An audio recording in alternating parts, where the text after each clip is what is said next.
Hey guys! So, smart solutions have outgrown apartments and private homes for quite a while now. And in case you didn't know, the new trend is automating entire buildings. Just imagine a city where all the buildings and infrastructure have a smart prefix. We're talking about Singapore, an island city-state in Southeast Asia.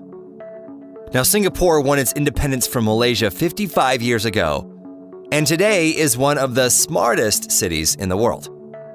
This 283 square mile city-state is home to 5.8 million people with a GDP per capita over $100,000. This puts Singapore in the top 10 countries, although just 50 years ago, it was a small, poor country that had to import even fresh water. Now, its example is science to others.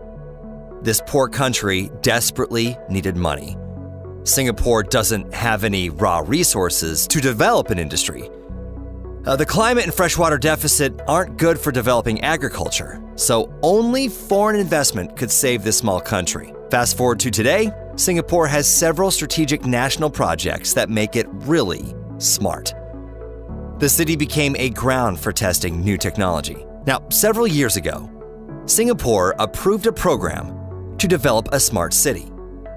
It included all aspects of city life and infrastructure, including transport, telecoms, health services, and resource use. So, the high population density in Singapore demands massive efforts to combat overburdened roads. About 1 million cars drive around the city with a population of 5.8 million, and roads that cover 12% of the island's area. The local government effectively uses a carrot and stick method to transfer its citizens from private cars to public transport. The incentive is the overwhelming cost on cars and high taxes on imports. Get this, a standard compact car will cost you about $500,000. But that's not all. If you want to drive, you need your driver's license and a special license that costs $70,000 and is active for only 10 years. So the reward for this is not hard to guess.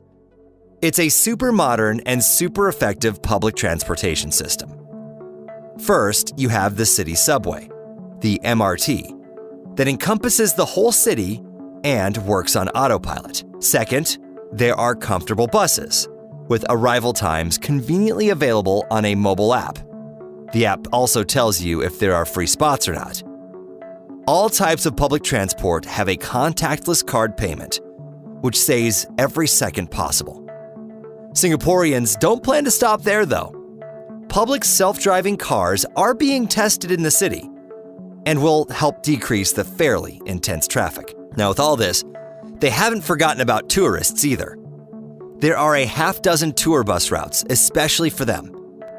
All you have to do is just get a ticket for 1, 2, or 3 days, and then you just ride as much as you want. You can get off and on at any stop, and then even get on a different bus route at key spots. The routes cover all the city's areas, and they're suitable for seeing the sights, as well as for shopping, seeing museums, or just getting to your hotel after a long day. If it's later and the buses aren't operating, you can call a taxi by pressing a button on the stand outside any mall. If you use Uber or similar services, Singapore also has car sharing like any other city in the world. Now, if you believe the Singapore Department of Energy Resources website, the city has an advanced computer system that controls electricity. It is used by operators to remotely monitor and control electricity producing plants, as well as the electricity providing network. Another smart system provides monitoring of the gas lines in real time. Observers receive relevant data on the status of the faucets, pressure, and other critically important variables. Digital analysis of gas dynamics helps the services quickly react to emergencies. The geographic peculiarities of the island lead to a limit on the production of plant-based food and water. But technology helps here too.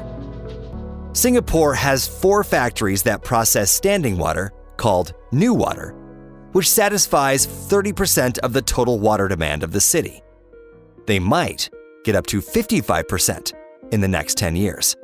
To be able to grow more plants in a small space, the local company Sky Greens Farm builds modular vertical farms. This construction resembles skyscrapers with adjustable gardens inside. The rotation of modules provides an even distribution of water and sun for the plants at all levels of the building. Now, this Smart Nation strategy doesn't forget about health services. Several hospitals in Singapore provide services through telemedicine. Patients have checkups in their homes, and doctors monitor their life signs using sensors and wireless connections. The MOH iHealth SG app, developed by the Ministry of Health in Singapore, provides helpful information about the clinics and personnel, and you can even watch the lines through webcams. Another interesting project is installing sensors in bathrooms of homes so citizens can remotely monitor the state of elderly and sick loved ones. So the government doesn't plan on stopping here. They actually plan to increase the rate of modernization in the city. But in its current state, thanks to projects we've mentioned and more we haven't, Singapore is a bright example for other cities and governments. By watching its growth, you really want to believe that more politicians will start thinking about more than their own pockets. Good luck with that one. So when you tell your friends you're going to Singapore, the first thing you'll hear is, "Don't take any gum with you." There's actually very high taxes for gum that's spit on the ground, or for cigarette butts in the same place. Smoking is allowed in special places, but there are enough of them, and they all have places to throw away your cigarette butts.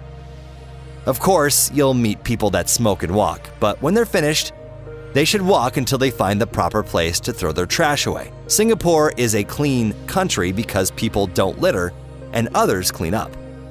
The sidewalks are washed everywhere with shampoo, and the bathrooms in malls resemble those of, get this, 5-star hotels in both sight and, maybe more importantly, smell. So the environment is also a very important topic and very relevant for any major city. The concept of a garden city has been huge in Singapore for many years. The epicenter has a route where you can walk from park to park. It seems like the concrete jungle isn't so scary when it's generously adorned with tropical plants. Besides parks, squares, lawns, and huge botanical gardens, you will find gardens scattered on the roofs of skyscrapers, thanks to both the climate and boldness of the architects. The most famous Singapore park is called Gardens by the Gulf, and it's worth visiting to see the super trees, vertical gardens made in the form of 150-foot quote-unquote plants with your own eyes. These handmade giants serve as symbols of Singapore and as symbols of eco-friendliness. They're crowns. Singapore is one of the few metropoles where you can actually take a deep breath without fear. A city that takes care of its pedestrians more than its drivers. A city that set a goal of being the best in the world and is confidently working on that goal. A city that you'll always want to go back to once again, feeling like you're touching the future. Well, that's all for today. Be sure to leave a like, comment, let me know, would you go to Singapore? I think I would. Looks like a pretty cool place. Oh yeah, don't forget to subscribe either, and I'll see you again next time.